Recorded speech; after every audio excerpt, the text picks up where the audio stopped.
թուրքերի ու մեր կոնֆլիկտի ոնց որ ասած բուն էությունը, հա, նրանից չի որ մենք չեմ սիրուն ենք իրան գեշ են կամ հակառակը։ Հայ-թուրքական կոնֆլիկտը, որը սկսվել է, որը փաստորեն սկսվել է 11-րդ դարում, ինքը չի սկսվել 3 չի սկսվել 30 տարի առաջ, չի սկսվել նույնիսկ այս ցեղասպանության ժամանակ։ Արցախից հետո Սյունիքից հետո Վայոց-Ձորից հետո Հայաստան-Թուրքիա սահմանների վերասահմանազատում եւ այլն։ Եթե Վրաստանը ներքև լիներ, մենք վերևը լինեինք, հա, զուտ աշխարհագրորեն թուրքերը առաջինը Վրաստանին էին խփելու եւ մեր բնական, շատ բնական մոտեցում պիտի լիներ ամեն գնով պաշտպանելու Վրաստանը, թուրքախոսներ են, շիաներ են, իրանական մշակույթի կրողներ են։ Հիմա մենք ինչ անենք, որ այդ պահին գլխավոր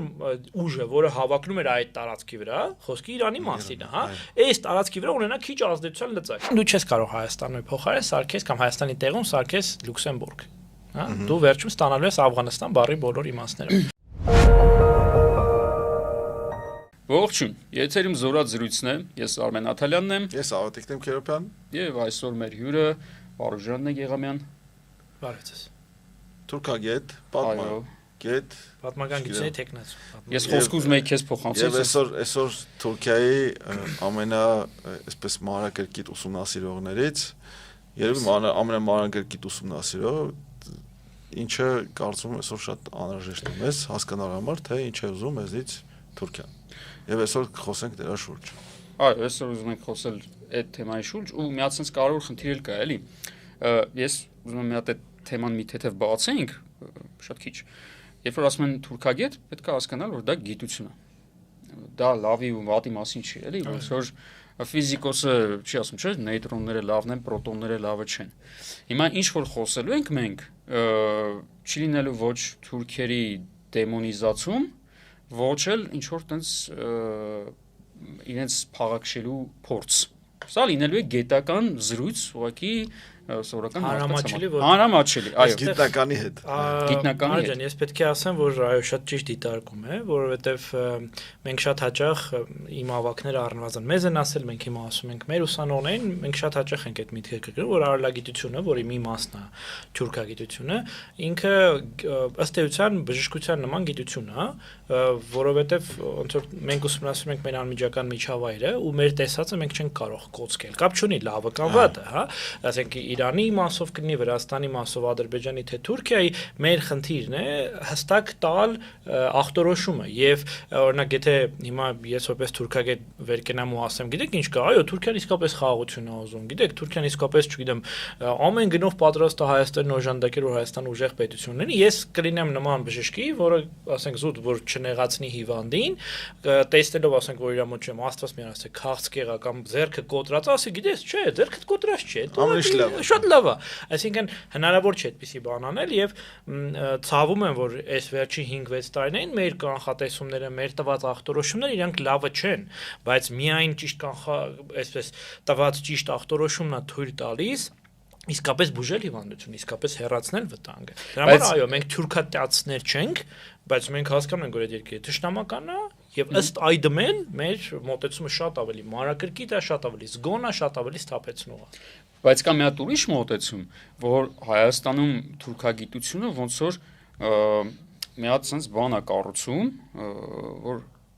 թուրքերը դրանք յաթաղանով երիչերիներ են, որոնք բոլորը ուզում են գան մեզ մորթեն։ Այսինքն երկու sense ծայրահեղ ինչ որ բևեռներ առաջացել։ Չէ, ինձ ծայրահեղ բևեռնել ասենք, հա, որ թուրքերը մենակ մեր լավն են ուզում։ Հա, հենց այդ եմ ասում։ Մի հատ բևեռ կա։ Այս վայ քաղաքագետների ստեղծած այս միջավայրը, որ թուրքերը իրականում են թուրքերը չեն, են մեզ ցեղասպանության ենթարկած օսմանները չեն։ Չէ, մի հատ թուրքերը փոխվել են։ Ուրիշ մոտեցում էլ կա, որ թուրքերը մեզ սպանում էին, որովհետև ռուսներն էին բզում։ Այ հիմա որ մենք դա հասկացանք, մենք ռուսների տակից դուրս կգանք ու թուրքերը մեզ սպանելու այլևս պատճառ չեն ունենա։ Դες ծայրահեղություններից բարձրանում թե ինչ սալատի հետ գործ ունենք, գործենք հերձենք այդ սալատը։ Ձեր ասածները իսկապես այո գոյություն ունեն, մենք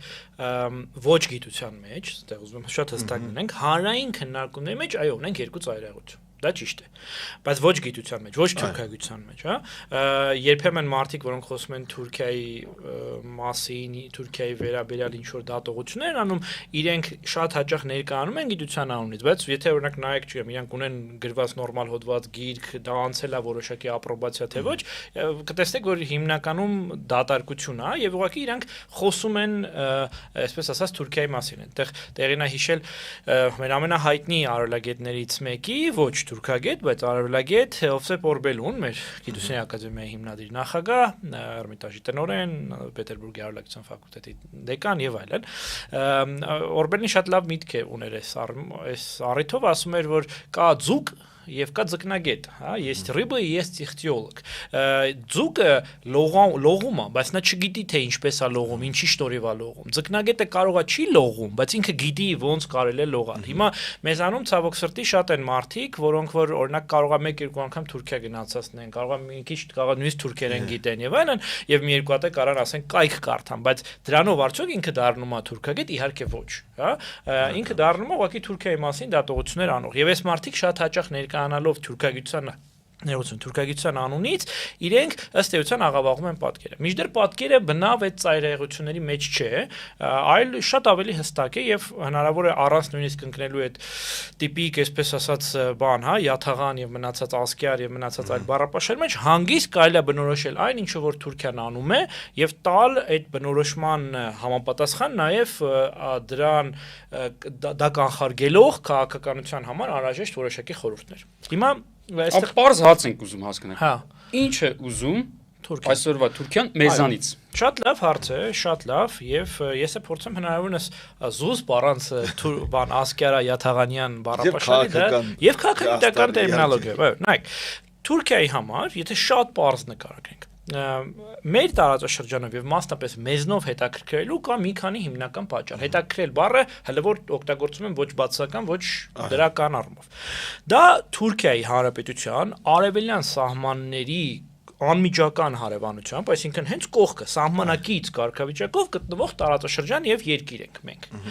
Ցանկացած պետություն իր շահերից ելնելով զբաղվում է իր անմիջական հարևանությամբ գտնվող բոլոր տարածքներով, առավել եւս սահմանակից տարածքներով։ Այսինքն չի կարող լուրջ պետությունը չմտահոգվել, կապ չունի այդ պետության հետ ինքն ունի լավ, վատ, դրական, չեզոք հարաբերություններ, ինքը պարտավոր է զբաղվել այդ պետությունում, ինչա կատարվում, ինչ եղավ, ընդ որում խոսքը միայն ռազմական անվտանգային հարցերի մասին չէ, օրինակ կարող է երկրում չգիտեմ, ասենք բան է զարգանում, ինչ որ հիվանդություն է զարգանում, ասենք կորոնավիրուս, բայց դու չանհանգստանաս, բայց դու չհետևես կամ համաճարակային այլ բան է։ Այնպես որ այս առումով Թուրքիայի համար իհարկե Հարավային Կովկաս եւ Հայաստանի Հանրապետությունը, որի հետ Թուրքիան ունի ուրեմն մի քանի 100 կիլոմետրանոց սահման,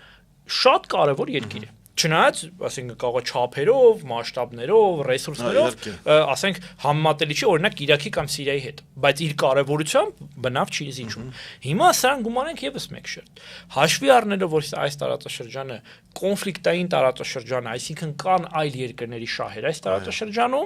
հետեւաբար այդ իմ նշած կարևորությունը ունենում է նաեւ ռազմական անվտանգային կարևորություն։ Այսինքն, այո, ինքը դառնում է ոչ թե ուղղակի տենց հարևան երկիր, այլ հարևան երկիր, որտեղ կարող են տեղի ունենալ իրադարձություններ, որոնք ներկայացնում են Թուրքիայի համար անվտանգային պաշտպանական կարևորություն։ Ըստ այդմ Թուրքիան չի կարող չզբաղվել Հայաստանով։ Հիմա գանք երրորդ շերտին սրա։ Հարավային Կովկասը իր աշխարհագրական դիրքով եւ իր ռելիեֆով, այսինքն նախ որտեղ է գտնվում եւ ինչ ռելիեֆ ունի, անապատը, լեռները, թե ինչա մեր պարագայում երկրորդը, ունի շատ կարևոր աշխարհաքաղաքական գեոպոլիտիկ կարևորություն։ Պարզ բառերով եթե ասեմ, չընկնելով տեսությունների եւ այլնի մեջ, այս տարածաշրջանին ով տիրում է, ինքը հնարավորություն է ստանում ունենալ որոշակի ազդեցություն լոգիստիկ, տնտեսական, ռազմաքաղաքական այս եւ հարակից մի քանի տարածաշրջանների վրա, որոնք ձգվում են Սև ծովից Հյուսիսային Կովկասով դեպի Կենտրոնական Ասիա, Իրանի հյուսիսով մինչև Մերձավոր Արևելք եւ Միջերկրական։ Միջալոց այստեղ ընդհատեմ, նախորդ անգամ մենք խոսում էինք Հայաստանի ջրային ռեսուրսների, ջրային պաշարներից, նաեւ հաշվի առնելով հենց մեր ռելիեֆը եւ ջրագոյացման, այսպես կենտրոն հանդիսանալը,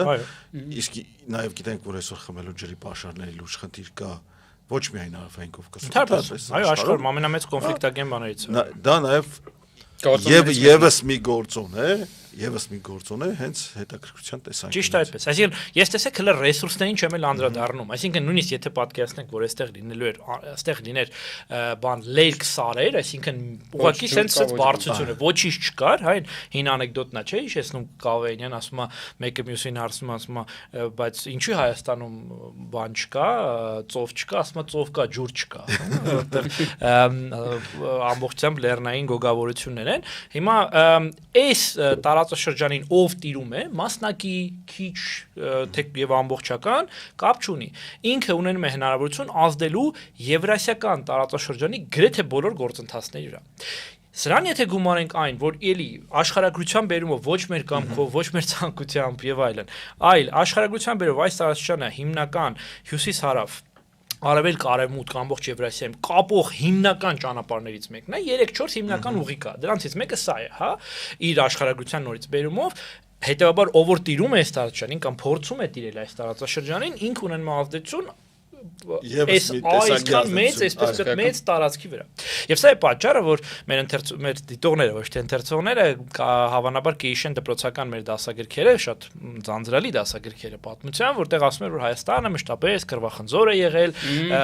այսինչի, Պարսկաստանի Բյուզանդիայի, արաբակների եւ օսմանների եւ այլն մեջ։ Ինչու՞, այո, բայց ինչու՞, որովհետեւ ոչ թե որտեղ մենք տենց բան ենք, ինչ որ կպչուն հատկություն ունենք, սա մեզ գալիս են ուզում այստեղ կռիվ անեն, այլ որտեղ այս տարածաշրջանը իր դիրքով, իր աշխարհագրության բերումով փաստացի ստիպում է, որ հարակից մեծ տարածաշրջանների դերակատարները ստեղով զբաղվեն, որտեղ ով տիրեց սրան ունեն ազդեցություն ավելին անելու, հա։ Իսկ եթե չտիրեց, ինքնա պրոբլեմ ունենալու։ Օրինակ Թուրքիան չի կարող հարավային Կովկասով չզբաղվել, որտեղ եթե հարավային Կովկասը օրինակ ամբողջությամբ իրանական գոտի է կամ ռուսական գոտի է, ինքը արդեն վտանգ է ստանում իր այս պահին իր երկրի ներսում, ասենք Էրզրումում, խնդիր ստանում Արևմտյան Հայաստանի տարածքում եւ այլն։ Այսքանը եթե ամփոփենք, մի խոսքով այս տարածաշրջանում եթե խաղացող չես, ինչ որ ժամանակ հետո դառնում ես գնդակ։ Այո։ Ընդհանրապես բոլոր տեղերում բայց այստեղ հատկապես եւ ասեմ որ այս թեման ցավոք սրտի գալով ձեր առաջին դիտարկմանը թուրքագիտության եւ մտքերի եւ ծայրահեղությունների այս միտքը ցավոք սրտի նաեւ հայ քաղաքագիտական միտքն է պարբերաբար իրենից վանում շատ པարզ պատճառով սկսած 10-րդ դարից հա քիչ թե շատ քաղաքագիտական մտքի ձևավորման շրջանից որովհետեւ եթե դու սա ընդունում ես այսինքն ասում ես որ կա մի գործոն այն է աշխարհագրությունը որը անփոփոխ է չէ ինքը չես կարող իրան տես դնես փոփոխես էլի մաքսիմում թունել են փորես հա բայց չի փոխում քանի որ ինքը անփոփոխ գործոն է սա ավտոմատ ենթադրում է որ հարավային Կովկասում գտնվող ցանկացած տերություն անդադար լինելու է որոշակի կոնֆլիկտային հարաբերությունների մեջ հարակից այդ թվում նաև Թուրքիայի հետ այսինքն դու միշտ պիտի լինես լարված հա որը լրիվ օրինաչափ ու նորմալ բան է բայց հայ քաղաքագիտական միտքը չգիտես խի առաջին օրվանից եւ ես հիմա մի քիչ դες բզբզում եմ ուզում եմ հասկանամ դա որովհետեւ դա գիտական հարց որ կարիք ունի բարձաբանման որոշ վարկածներ կան բայց պետք է խորանալ ինքը անընդհատ ասել է չէ մենք ինչ որ ձև ունենք որ թուրքերի հետ առանց կոնֆլիկտի ապրենք հա որովհետեւ այդ է եղել բանը նպատակը այնց անել որ թուրքերի հետ առանց կոնֆլիկտ ապրենք այլ ոչ թե ոնց անենք որ հայկական պետությունը ուժեղ լինի նպատակը ուրիշ է հա ֆիքսած եղել եւ սա բերել է նրան որ հայ հասարակության այն խավը որը պատասխանատու է այս գործի համար այսինքն էլիտաները քաղաքական գործիչներ մտավորականներ ասում են name it հա անգլերենում ցանկը կարելի է շարունակել իրենք անդադար այս աշխարհագրական գործոնը անտեսում են ու ասում են որ հայ-թուրքական կոնֆլիկտի հակամարտության խնդրեմը պատճառը դա ոչ թե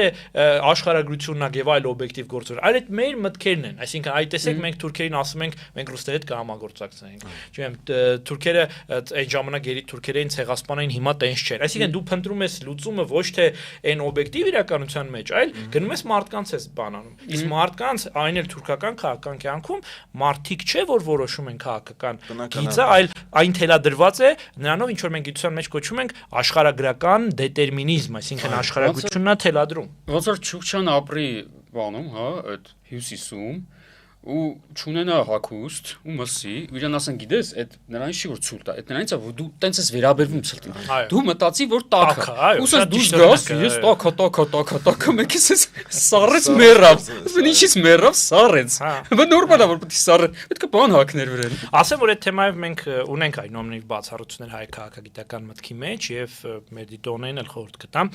մի քանի հոգի ունենք որ այս թեմայով գրել մտածել է եւ գործել է միջելը դրան համապատասխան այդ անունների շարքում բնականաբար առաջինը Գարեգին Նժդեհն է, որը եթե իր հայտնի մեջբերումներից դուրս գանք, իր գրքերը շատ խորհուրդ կտա որ մանրամասնորեն կարդան, ոչ միայն մեջբերումները, կտեսնենք որ այնտեղ Գարեգին Նժդեհը ըստ էության զարգացնում է քաղաքագիտական, աշխարհքաղաքական մոտեցում տարածաշրջանին։ Մի քիչ իհարկե օգտագործելով որոշ տեղերում պաթետիկ բառեր, որտեղ այնուամենայնիվ ինքը ոչ միայն գիտնականները նաև քարոզիչ էր, պարտավոր էր դա անել, այո, առաջնորդ քարոզիչ էր։ Ոչ այնքան քարոզիչ, որքան առաջնորդ։ Չէ, դա պետք է միտքդ քարոզիչը вообще վատ բան չի, Հիսուս Քրիստոսն էլ է քարոզիչ եղել, հա, եւ քարոզը լավ բան քարոզելը լավ բան է, հա։ Այդ սրանք են իմիջիայլոց սարքի քարոզ բառը վատ բան, իրականում դա չի քարոզիչ լինելը շատ լավ բան է։ Ուրեմն Գարեգին Նժդեհ, Հայկ Ասատրյան իր գործի շարունակողը,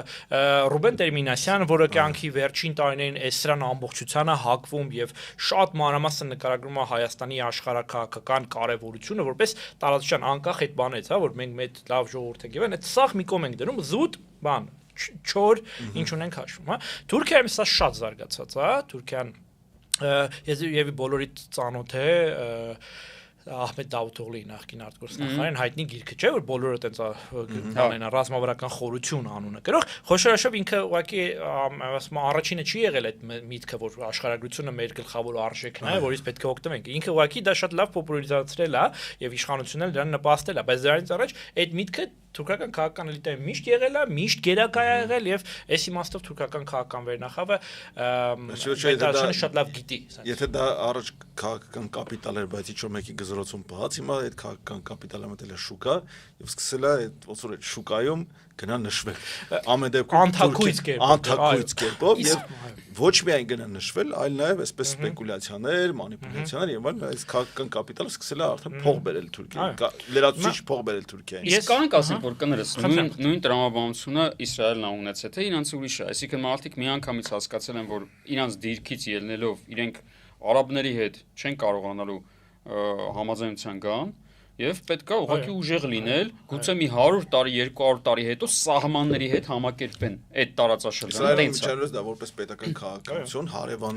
հարևաններից բոլորին միասին վերցած ուժեղ լինելը դա պետական քաղաքականություն է։ Ես ճիշտ ասած չգիտեմ ընդհանրապես որևէ լուրջ պետություն, կապ չունի չափը։ Չգիտեմ որևէ լուրջ պետություն, որի համար աշխարհագրական գործոնը էական չէ։ Խոշորաշով գեոպոլիտիկա բառը դա աշխարհակաղակականություն է, որը հիմնված է աշխարհագրական գործոնների Իսլանդիայի համար այսպես մեկուսացված։ Իհարկե, ասենք Գրենլանդիան, տեսեք ոնց դարձավ բան, հա, դարավ հիմա խնդիր։ Ինչի, որովհետև ով որ նայում է քարտեզին, հասկանում որ եթե կլիմայական, որ էլի աշխարհագրական գործոն է։ Կլիմայական պայմանները փոփոխվում են, հյուսիսային, այսպես ասած, տարգովի բուծը, հա, այսօր ծովային ճանապարհը առևտրային դառնում է հասանելի, հետաբար ինքը դառնում է ավելի կարճ, ավելի մատչելի ճանապարհ, հետաբար ասում է պետք է ինես հիմար, որ Գրենլանդիայով չզբաղվես, Գրենլանդիան ըստ էության մուտքն է այդ ճանապարհի, հա։ Այսինքն դու դրա համար մեկ էլ ասում են, բան Տրամպը դե խելագար է, բան, բայց խի Գրենլանդիայի թեման չի եղել նախկինում, 1946-7 թվականին Ամերիկայի Միացյալ Նահանգները էլի փորձում են Գրենլանդիան վերցնել, ըստ էության ամբողջությամբ վերցնել, իրան միացնել։ Ինչի, որովհետև այն ժամանակ արդեն տեսնում էին, որ կլիմայական փոփոխությունները բերելու են հյուսիսային ծովային ճանապարհի, այսպես ասած, արդյունավետության բացի կար նաև ռազմական տեխնիկան ռուսական, որը զարգանում էր եւ այլն, այնտեղ հյուսիսային սահմանները մեր գարներին բայց չպատասխանեց ես նախաբան ասի մեկ նախադասությամբ ձևակերպեմ նայեք թուրքերի ու մեր կոնֆլիկտի ոնց որ ասած բուն էությունը հա նրանից չի որ մենք չեմ սիրուն ենք իրան գեշ են կամ հակառակը կամ որ մենք մեծ մշակույթ ունենք իրանք մշակույթ չունեն բա հա այդ տարածած կարծատիպերն եմ ասում այլ խնդրեմը նա է ծնվում են դանակով հա կամ իրանք միշտ չէ այդ չի խնդիրը շատ ավելի այսպես ասած մի կողմից པարզ է բայց շատ ավելի խորն է իրենք երբ որ մասսայական եկել են 11-րդ դարում այս տարածաշրջան այսինքն մասսայական թուրքական ցեղերի գաղթը իրանք եկել են մի տեղ որտեղ արդեն կային ժողովուրդներ որոնք արդեն ունեին այդպես երկարամյա պետականության ավանդույթ ընդ որում ավանդույթ գործող եկել են 11-րդ հա երկար հազարամյա դա էլ ասում է բան հա քեզ փեշքեժ այո երբ որ եկել են այս տարածաշրջան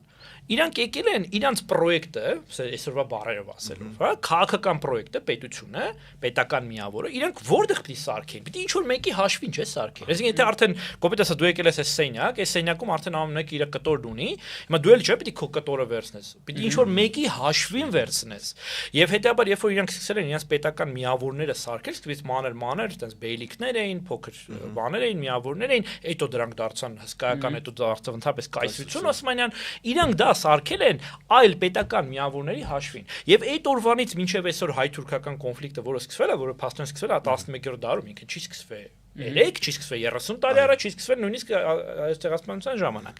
Ինքը ինչի արդյունքն է, որ թուրքական քաղաքական վերնախավը իր պետական միավորը, իր պետական պրոյեկտը տեսնում է այն նույն տարածքի վրա, որտեղ որ դու ես ուզում պետական միավոր ստեղծես։ Դրա համար մենք անդադար ինչ որ փուլեր ենք անցնում, ու ամեն անգամ զարմանում ենք, ասենք ոնց խի եղավ այս փուլում մենք զիջեցինք ինչ որ կտոր, ասենք լավ դե վանն էլ վերցրեք, բայց հոմնացածի հանդեպ չեք հավակնելու, հա։ Ու մեկ էլ հետո էդի որ վերցրեցին շատ հայն առաջին հնարավորության պարագայում հերթական պահանջը ներկայացրեցին։ Ինչու՞, որովհետև ինքը տեսնում է աշխարհագրական այս տարածքը որպես մեկ միասնություն, հետեւաբար ասում է, որ եթե ես կիսատ եմ թողնում, ինքը միշտ ամեն պահ իմ համար վտանգ է ներկայացել։ Վաղ իրանք ուժեղ կլինեն, իրանք կգան ավելին կվերցնեն, որովհետև իրանց էլ է պետք իրանց ռազմավարական խորությունը մեծացնել։ Դա համար մի զարմացեք, որ Արցախից հետո ունենք, ձեզ չեմ ասում բնականաբար, մեր դիտողներին եմ ասում։ Արցախից հետո Սյունիքից հետո Վայոց ձորից հետո Հայաստան-Թուրքիա սահմանների վերասահմանազատում եւ այլն։ Ինչի, որովհետև երկու պրոյեկտները իրար հակոտնյա են, իրանք նույն ռեսուրսի համար են, իրենք չեն կարող կիսատ թողնել։ Արևմտյան այդ վերլուծաբանները ձեզ կասեն, ոչ, Թուրքիան ուզում է բուֆեր Ռուսաստանի միջև, որովհետև վտանգ ունի Ռուսաստանից։ Էլի նույն բանն է։ Ուրեմն նա ուզում է, որ Հայաստանի Հանրապետությունը գոյություն ունենա։ Չէ, ինքը ասում է, եթե ես չեմ կարողանում վերացնեմ Հայաստանի Հանրապետությունը, ոնց որ դա բանն է, էլի, best case scenario, էլի, լավագույն տարբերակն է։ Okay, այնպես պետք է անեմ, որ գոնե այստեղ ռուսական զորք չլինի, որ հետո ես կարողանամ ամբողջությամբ վերցնեմ։ Բախեն իրանք միշտ ուզեցել, որ այս տարածաշրջանի երկրները Ռուսաստանի հետ վարդ հարաբերություններ ունենան։ Որտեւ եթե այս տարածաշրջանում կա Ռուսաստան, ոնց որ այս տարածաշրջանի երկրները, այդ թվում նաև Վրաստանը, ասենք, նշի էլի, որ մենք մենակ մեր մասն ենք խոսում։ Իրանց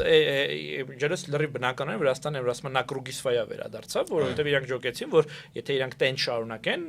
Հայաստանը առաջի բանն է, ասենց ասած գիծնա, հաջորդ գիծը իրանք չեն լինելու են ուրիշ կարգավիճակով։ Էդ էլ այբ ջրած աշխարհագրության բերումով։ Այսինքն եթե Վրաստանը ներքև լիներ, մենք վերևը լինեինք, հա, զուտ աշխարհագրորեն թուրքերը առաջինը Վրաստանին էին խփելու եւ մեր բնական, շատ բնական մոտեցում պիտի լիներ ամեն գնով պաշտպանել Վրաստանը, որովհետեւ Վրաստանը ոնց որ ասած առաջի խրամատն է, վրացական խրամատի անկումից հետո խրամատը գալիս է հասնում է քո դուռը։ Մենք օրինակ այդպես միջնադարում երկար դարեր տասնամյակներ մենք ուղարկում էինք հայկական առաջապահ ջոկատները, հայկական բանակի ուղարկում էինք այսպես կոչված ճորապահակ, չգիտեմ կհիշեք սա Մոսես Խորնա Դերբենտը, այո, որը այս տարածաշրջան վերևից մուտքներ, միակ մուտքները ստեյության ամենաարդյունավետ, ու մենք այնտեղ չլինելով մեր սահմանները այնտեղ չլինեն, մենք հասկանում ենք մեր սահմանների պաշտպանությունը սկսում է ճորապահակից եւ հիմնականում միջելոց բաներն էին, առաջապահ ջոկատները սյունեցիներն էին, այդ դրա պատասխանատու, որոնք տենց մի քանի տարին մեկ ոնց որ հերթապահությունը փոփոխվում էր, ու այն ժամանակ դա շատ կարճ էր, էլի, հա, փոփոխվում էր ու մենք այնտեղ պահում ենք, եւ հիշատակածս Ռուբեն Տերմինասյանը Հայաստան եւ Ադրբեջան իր հոդվածում 1927 թվականին տպագրված, որը բոլորին խորհուրդ եմ տալիս կարդալ, որտեղ ինքը հնարավորինս պարզ ձևով նկարագրում է հայ-թուրքական կոնֆլիկտի ադրբեջանական կողմը, այսպես ասած, ինքը այնտեղ շատ գեղեցիկ է ձևակերպում, ասում է, որ եթե դու ուզում ես պաշտպանես Արցախ Սյունիքը հայոց արևելից կողմը, դու չես կարող չզբաղվել ճորապահակով, որտեղ քո սահմանը իրականում ընդեղ է սկսում։ Հիմա նույն ձև թուրքերի համար է։ Իրանք հասկանում են, որ եթե ինքը ուզում է Կարսը պաշտպանի, ինքը չի կարող չզբաղվել Շիրակի դաշտավայրով, այսինքն Գյումրիով։ Իր համար Գյումրին, եթե Գյումրիում ինքը ունի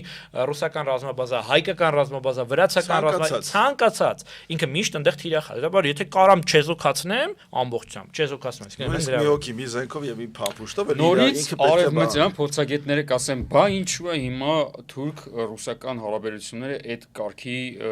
դրական, այդ կարգի sense համակողմանի, իրար հետ միշտ կարողանում են լեզու գտնել ըստ էության նրանք, եթե խնդիր լիներ, պետք է մտածել։ Ես կողմ եմ ներկա բանալու։ Չէ, լավ է, ես ուրախ եմ, այո։ Համակողմանի է, լեզու կարողանում են գտնել լիքը հարցերում, բայց որ դրական չի, այդ միանշանակ է։ Իսկ որ միանշանակ դրական չի, դա այդպես է։ Որ լիքը հարցեր կա, ասենք որ ռուսները թուրքերի հետ չեն կարողանում կիսելուց ինչ միշտ, ասենք դանակով մեջքին հարվածը ստանում են մշտապես։ Ասենք ռուս օթաչուի որ երկնքում մեկին գնդակարեցին, մեկին էլ գետնի վրա գնդակարեցին, այդ պատմությունները չենք մոռանում, կամ դեսպանին, որ այնտեղ սպանեցին, հա, ասենք Կարլովին, որ սպանեցին, ասենք։ Բայց այդքանով հանդերձ 16 թվականին Էրդողանին փրկեց ըստ էության ռուսը։ Դե հələ դա էլ բարձ չի, թե Էրդոգանին ինչը փրկեց։ Դե ասում են զանգել են Այո, կա տենց վարկած կա, որ ռուսական հատուկ ծառայություններն են օգնել։ Այդ վարկածն կա, բայց մեզ նայ, Ավաջան, այս մոտեցումը մեր հանրության մեջ կա։ Այո, կա։ Ես ուզում եմ, որ դրան պատասխան տվի, որ ռուսն ու թուրքը ձեռք-ձեռքի լավ էլ համագործակցում են ըստ էության, օքեյ են իրենք շատ ու շատ ռազմավարական հարցերում։ Շատ, այո, ճիշտ երկու, այսպես ասած, բաներն էլ, այսպես դիտարկումներն էլ բնականաբար ճիշտ են այն իմաստով, որ երկուսն էլ կան, ես փորձեմ այդպես ոսկե միջինը դուրս բերել։ Նախ, ուրեմն երկու անգամ հիշատակեցիք հարցի սկզբում արևմտյան փորձագետներին, ես այնտեղ շատ հստակ բան անեմ, էլի, այդ սա մեր դիտողների համար, որ երբ որ նայում ենք գիտնականներին, Թուրքիայով զբաղվող, Տաչանով զբաղվող, իրենցից ոչ մեկ տենց անհեթեթություն չի ասում։ Երբ որ նայում են կոպիտ ասած քարոզիչներին, որոնք փող են ստանում, որ այդ տեսությունը տարածեն, այո, իրանք ինչ որ դենց գրում են, իրականում դուք եք հայեր ջան մեղավոր, ազատվեք Ռուսաստանից, թուրքերը ձեր վրա չեն հարձակվի, շատ տարածված քարոզ է։ Եվ այդ նույն քարոզը անում են նաև թուրքերն ու ադրբեջանցիները։ Ընդ որում նոր չէ։ Այսինքն դա ասենք եթե դուացեք 10-րդ դարի թերթերը նույն բանը գրված է, հա։ Այնպես որ եթե խոսում ենք գիտնականների մասին, դուք չեք գտնի մեկ լուրջ թուրքագետ, ցանկացած արևմտյան բուհ վերցրեք, այսինքն արևմտյան երկիր վերցրեք բուհ հետազոտական ինստիտուտ, որը չի հասկանում այս խնդիրները։ Իսկ ինչ վերաբերում է բուն այսպես թեզին, հա, որ իրականում թուրքերն ու ռուսները լավ էլ իրար հետ բան են, այստեղ մենք ունենք այնպես քաղաքական շարլատաններ, որոնք շահարկում են դա ինչ որ այնպես ասում են բանա, չէ, ռուս-թուրքական բոլշևիկա կեմալականի հետ ասոցիացիա անելով, դաշինքամ, սպիտակ թուրքեր, բան ինչ որ sense անհետություններ։ Ուրեմն նորից ասում, սա նախ ամբողջությամբ թուրքական քարոզ է, որտեղ կարա գտնեք, սա ասում են կայսության դեռ 10-րդ դարի վերջ, 20-րդ դարի սկզբի տեքստերում։ Անդադար էսի կար։ Հիմա նույնի ուղղակի մի քիչ ասած պրոֆիլավորված եւ թյուն եղած, հա, բան, թյունինգ եղած տարբեր։ Հիմա երկու պետություններն էլ, եթե էլի փորձենք շատ չեզոք ասել, երկու պետություններն էլ տարածաշրջանային առնվազն տերություններ են, հա, եթե չասենք կայսրություն կամ առնվազն կայսերական ժառանգությամբ տերություններ են, որոնք ունեն բազմաթիվ խնդիրներ, որոնք ունեն բազմաթիվ հարցեր եւ բազմաթիվ շահեր։ Ինչպես որ բնորոշ է ցանկացած տերության, այսինքն պետության, որը հավակնում է տարածաշրջանային որոշակի ազդեցություն ունեցող կամ կշիռ ունեցող դերակատար լինել, ինքը հարցերը չի կարգավորում սև-սպիտակ, լավ կամ վատ բանով, հա, պալիտրայով։ Եվ այսօր վաղով չի կարգավորում։ Հա, այսինքն ինքը մենակ մի հարց չի նայում։ Մինուս 400 տարի եւ պլյուս 400 տարի կարգավիճակ։ Ճիշտ այդպես։ Երկուսի պարագայում էլ դա ամբողջությամբ այո, ճշմարտացի դիտարկում է։ Հետաբար իրենց հարաբերություններում որևէ երկրի հետ ունեն ոչ թե մեկ sense մի հատ գիծ, հա, բան linear, հա, տենց գծային չի, այլ ինքը sense շատ բարդ, մի քանի գծերով, մի քանի այսինքն ենթատեքստերով, շերտերով, գործոններով պայմանած հարաբերություն։ Եվ ռուս-թուրքական հարաբերությունները ամբողջությամբ տեղավորվում են այս իմ նկարագրածի մեջ։ Իրենք կարող են նույն ժամանակ ունենալ մեկ հարցում գործակցություն, մեկ այլ հարցում չեզոքություն, երրորդ հարցում կարող են ունենալ ուղիղ պատերազմական կոնֆլիկտ։ Ինչպես որ է, մինչև առնվազն 24 թվականի դեկտեմբերը, օրինակ Սիրիայում։ Այսինքն իրենք կարան այդ պահին ատոմական կառուցեն Թուրքիայի տարածքում ռուսները, բայց ում փող ստանան իմիջայլոց, ընդ որում պետք է հաշվի առնել, որ իրանց ընկալման մեջ դա մենակ փող չի, դա նաև տեխնոլոգիա, որը միշտ իրանցից է կախված լինելու, հետաբար ինքը միշտ Թուրքիայի ատոմային էներգիայի վրա ունի ազդեցություն, հա։ Եվ նույն ժամանակ իրանք իրար վրա կրակում էին Սիրիայում, ես դա իմ աչքով եմ տեսել, հա։ Ու չմոռանանք նաև, որ Թուրքիան 23-ին էլ կրակեցին Արցախում։ Չմոռանանք նաև, որ Թուրքիան Ղրիմի նկատմամբ տարածքային հավակնություն ունի։ Եվ ոչ միայն Արսիայի ոչ միայն չի ճանաչում Ռուսաստանը Ղրիմը Ռուսաստանի կազմում, նաև Ուկրաինայի կազմում էլ չի ճանաչում։ Ուղիղ կերպով հավակնում է իմ գիրեի խաններ, այնտեղ խանը, ես պետք է վերադառնամ Ղրիմ, վերադարձնեմ Ղրիմը Թուրքիա։ Հիմա են բանանում, հիմա իրանք գլխավոր աջակցողներից են այսպես կոչված Ղրիմի թաթարների համայնքի քաղաքական իրենց իրավունքների սպասարկմամբ են զբաղվում եւ ասեմ, որ այս իմաստով մեր մոտ էլի բան կա, էլի տենց լրիվ նորմալ է որ կա, բայց լավ չի որ կա։ կա տենց պրիմիտիվ ընկալում էլի իրադարձությունների։ Հիմա ոսկովս որ Ռուսաստանը չի կարող սխալվել իր հաշվարկներում։ Հա օրինակ մենք բարբերաբար թուրքագետներս ասում ենք, որ Թուրքիայի հարավային Կովկասում դիրքերի ուժեղացումը ավտոմատ հակասում է Ռուսաստանի շահին։ Մեզ ասում են բախի է թողնում, ուրեմն իրանք իրականում մեզ ասում են լսի, երբ որ թողնում է, դա դեռ չի նշանակում դա իր ցանկությունն է, դա նշանակում է իր ոնց որ ցանկացած պետություն, այնպես էլ Ռուսաստան ունի սահմանափակ ռեսուրսներ, հետեւաբար այդ նշանակում ինքը այդ պահին ունի այլ առաջնահերթություններ եւ իր սահմանափակ ռեսուրսները առաջին հերթին հատկացնում է այնտեղ։ Կամ ռեսուրսների խնդիրը կամ հաշվարկների խնդիրը։ Ես մի ռուս վերլուծաբանի բան էի նայում, վերլուծություն, պատմաբան էր, որը մի հատ հետաքրքիր բան նշեց, որ բյուզանդական կայսրության անկման գլխավոր գործոններից մեկը Բագրատունյաց Հայաստանի կործանումն էր։ Ինքը ասում է Մանասկերտի ճակատամարտից հետո իրականում էլ երբեք չվերականգնվեց նորմալ վիճակի Բյուզանդիան, ու ասում է թվում էր թե իրանց պատմագրության մեջ իրանք այդ նշում էին որպես մեծագույն հաղթանակ Բագրատունիների իշխանության վերացումը, բայց ասում է իրանք տապանակարը դրեցին։ Կայսրությունն էր, որը սխալվեց, ռազմավարական սխալ գործեց։ Օրինակ իրանք Ադրբեջան պետության ստեղծման մեջ, որ ստեղ հարավային Կովկասում լինի թուրքական sense պրոյեկտ, ունեն ներդրում։ Հա,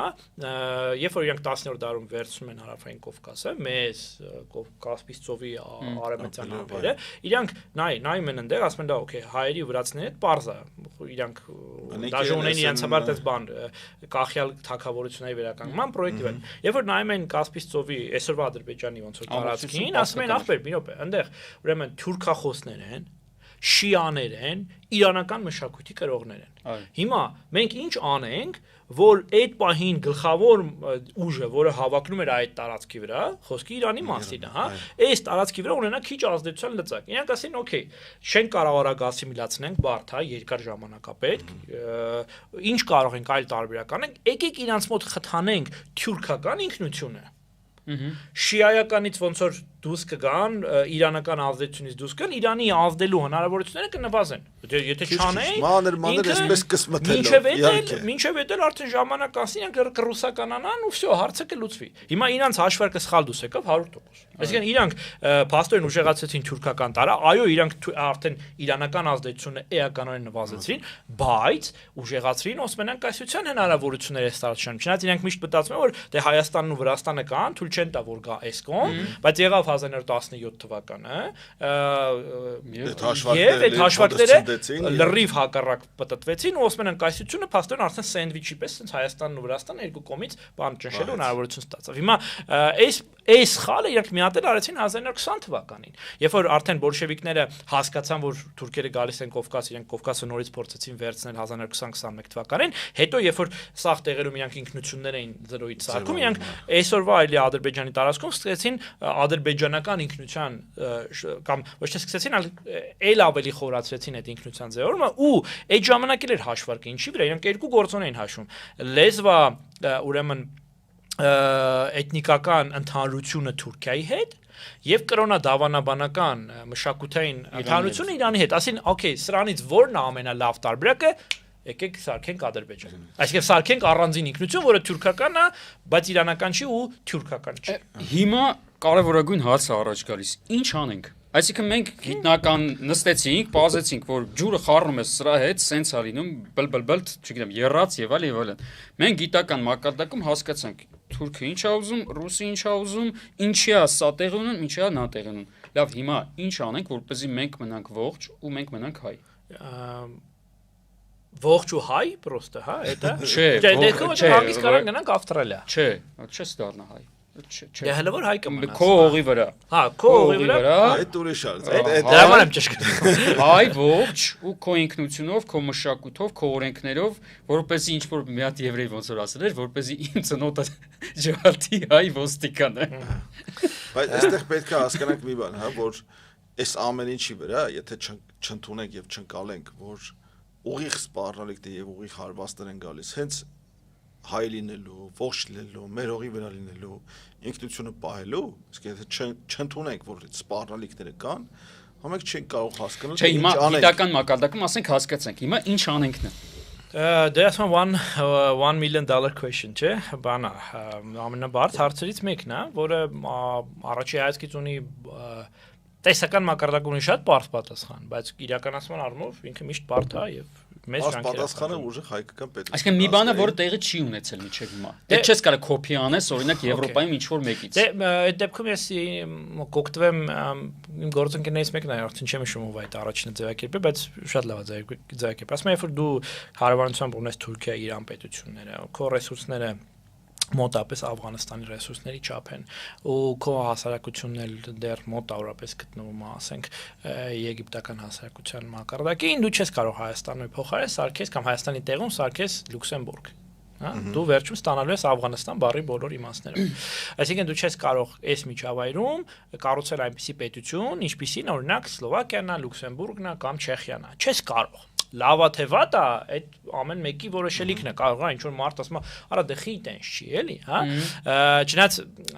լիքը հարցեր կան, թե եվրոպական երկրները մեզ ծանոթ, որոնք ծառայում են մեզ որպես օրինակ, հանգիստ կյանքի, իրականում ինչի հաշվին է հանգիստ, ասենք օրինակ եթե Ֆրանկֆուրտում նստած չնեն, ասենք ամերիկյան մի քանի տասնյակ հազար զորքեր, ասում եմ շատ այնիշի կլինի հետո շատ հուզիչ կլինի, հա։ Հիմա առաջին բանը, որ Ավետիք հիշատակեց, դա իհարկե գիտակցելն է ինչպեսի տարածաշրջանում ես դու։ Ես պարբերաբար 2017-18 թվականներից հանրային գործունեության ամբողջ ընթացքում այդ թեզը փորձում եմ այսպես բան անել, հա, դարձնել օրակարգային, որ մենք հարավ Կովկաս լինելով միևնույն ժամանակ մենք մեր ձոր արարքի մի մաս ենք։ Այսինքն չի կարելի մեզ սենց հանենք դուրս մեր անմիջական միջավայրից, որովհետև այդ ամբողջությամբ սխալ հաշվարկա դառնալու։ Այսինքն եթե դու չի կարելի ճորապահակը հիշել եւ Բաղդադն ու հա չհիշել, հա։ Ասենք եթե դու չես հետևում Գազայում ինչա տեղ, եթե դու չես հետևում Սիրիայում ինչա տեղանում, եթե դու ոչ միայն հետևել չէ, էլի, դա չեմ ասում մենակ նստել նայել։ Հա, այսինքն դու դրա համապատասխան ծրագրեր մշակում, դու ուրեմն կներես դատապարտված ես անդադար Աֆղանստան լինելու, հա, այսինքն անդադար դու տարապելու ես, անդադար լինելու ես գնդակ, անդադար լինելու ես այո, տապալված պետություն։ Դրա համար առաջինը իհարկե տարածաշրջանը լավ իմանալն է, լավ գիտակցելն է եւ ըստ այդմ հաշվարկները կառուցել։ Օրինակ Թուրքիան Խոսքը էլիտաների մասին է, թե ժողովրդի։ Դե ամեն ինչ գալիս է էլիտաներից։ Ես կարծում եմ օրինակ ժողովրդական մակարդակում եւ դրա ապացույցներն էլ կարող եմ բերել, ժողովրդական մակարդակում մեր հանրությունը օրինակ շատ լավ հասկանում է, ինչա թուրքը, ոնց է ինքը մոտապես մտածում, առաջնորդում։ Խնդիրն է, որ մեր վերնախավերը սկսած առնվազն 19-րդ դարից, էլի վերադառնում եմ մեր թեմային, 19-րդ դարից իրանք անդադար ուզեցել են Թուրքի մեջ ուրիշ մեկին տեսնեն, որը չի։ Այսինքն դու ոչ թե զբաղվում ես իրական քաղաքականությամբ, այլ դու կառուցարկում ես մի հատ իրականություն, որտեղ սկսում ես կռիվ տալ թուրքերի հետ։ Ուտեղ դու ապշում ես ամեն անգամ, ասում ես, արա խի իրանք չեն համաձայնվում բանին, հա։ Մեր ավելի փոքր տեսնել, որը հեշտ կլինի լուծել։ Եթե գիտական մակարդակում նայենք, ոնց որ ալքիմիկոսները, որոնք փորձում են, չգիտեմ, պղնձից ոսկի ստանալ։ Այո, ճիշտ է։ Այո, շատ համացություն եմ իջել, ես կօգտագործեմ դա, ձեր թույլտվությամբ, իրոք շատ լավ համացություն է, որ դու ոնց որ իրականություն կյանքը թողնում ես, գնում ես, բան, օրինակ, ես վերջերս վերընթերցում եմ Սիմոն Վրացյանի ըստ էության հուշագրային ոճի գրված աշխատանքները առաջին հանրապետության մասին, հիշում եք վարչապետ, վերջին կառավարության ներկայացուցիչ եւ այլն, օրինակ Սիմոն Վրացյանի մոտ էլ տեսնում եմ, որ ինքը դաժե այդ վիճակում ինքը մեկը չի ուզում ընդունել, ինչը սխալ գնաց, հա, եւ չի ուզում ընդունել, որ այդ հաշվարկի հիմնակարային կետը այն է, որ Թուրքիան կամ այն ժամանակ Օսմանյան կայսրությունը կամ Օսմանյան վերնախավը ոչ մի ձև չի ընկալել Հայաստանը որպես մի գործոն, որը կարա իր հետ հանգիստ հաշտ ու խաղաղ կողք կլինի։ Եվ այս խնդրեմը, ասում եմ, հիմա ես վատ բան եմ ասում, մխիթարիչ բան եմ ասում, այդ ցավի մեջ, բանը, խնդրեմն է նա, որ այս նույն մոտեցումը ունեն հույներն ու արաբները, այսինքն իրանք էլ անդադ տապալվում են թուրքերի մոտ, այսինքն իրանք անդադ կրվում են, բարդվում են թուրքերին, որովհետև իրանք էլ դա չեն ուզում ընդունել։ Ես անց տարի որ Սիրիայում էի, անկումից ռեժիմի 2.5 ամիս առաջ, տասնյակ հարցազրույցներ եմ արել բաների հետ, վերնախավի ամենատարբեր ներկայացած ռազմաքաղաքական ղեկավարությունից ավարտած մտավորականներ եւ այլն, եւ ֆենոմենալ բան էր, որ ես ամեն հարցազրույց հետո ասենց նստում էի անկեղծ էլի այդ անապատային 50 աստիճան շոկի պայմաններում, ասենց ասում էի, ախպեր այդ լավ ո՞նց կարան 11 տարի նորից կռիվ անելուց հետո թուրքերի հետ։ Արա ես էլի մտածեմ, որ այս թեման բրծած է ու կարանք թուրքերի հետ տենց հաշտ ու խաղաղ ապշում էի ու ինձ պայտակ թվում էր, որ դա արևից է, որ ես տենց եմ այդ իրոք էլի տենց մոտես բաներ առաջանում։ Ու հետո ես ինքս ինձ մի հատ քրդի հետ ենք շատ անուն չեմ կարող տալ, բայց շատ հայտնի մի գործիչ Օջալանի հետ փող կապակցած եւ այլն։ Իր հետ որ զրուցում ենք, ինքը ասաց կամերանն է տանջատի, ես ձայնագրում եմ էլի ֆիլմից համար։ Ասած անջատի, այնպես նորմալ զրուցենք ու տենց այդ զրույցը տենց մի 5 ժամ ավել տևեց կանեն մեկը ու բան այդ ասած լսի, ասած չեն ուզում էս մարդիկ ընդունեն։ չեն կարող ընդունեն, որ Թուրքիայի այդ կռիվը անդադար հետաբար դու միակ տարբերակը ուժեղ պետություն սարքելն է, որը քրդերը դա հասկանում են։ Դե այդ մարդը հասկանում էր, ենթադրում եմ, որ քրդական վերնախավը դա բավական հիմա տարածված մոտեցում է, հաշվառելով որ իրանք ըստ էության կռվի մեջ են հենց հիմա։ Բայց վրացիք իդեպ ինձ թվում է Վրաստանում դա շատ ավելի լավ է ընկալվում, քան մեզանում կարծում եմ դա ի հաշիվ ենթադրում եմ նրանց տեղ ես հիմա մտնում եմ մի տիրույթ որին ես չեմ առնչվում դրա համար ներողամիտ եղեք բայց ինձ թվում է որ սա կապված է վրացական վերնախավերի էլիտաների բան շարունակականության հետ իրանց չեն կոտորել այնց ոնց որ մերոնց են կոտորել հետաբար այդ միտքը այդ օրինակ նույն այդ ճորապահակի գաղափարը աղվանքի գաղափարը աղվանքը եղել է մեր buffer zone-ը հա մենք միշտ buffer ինքը մեր բուֆերային զոնան է եղել որը շտորի մենք միշտ անվտանգ ենք եղել Ասյունիքում Արցախում Տավուշում եւ այլն հա Գանձակում այդ գաղափարը ժամանակ կրոնական հենց բուֆերը ստեղծել բնական առաքելական եկեցու ողանտակ սրանից հետևություն որ իրական Հայաստանի այդ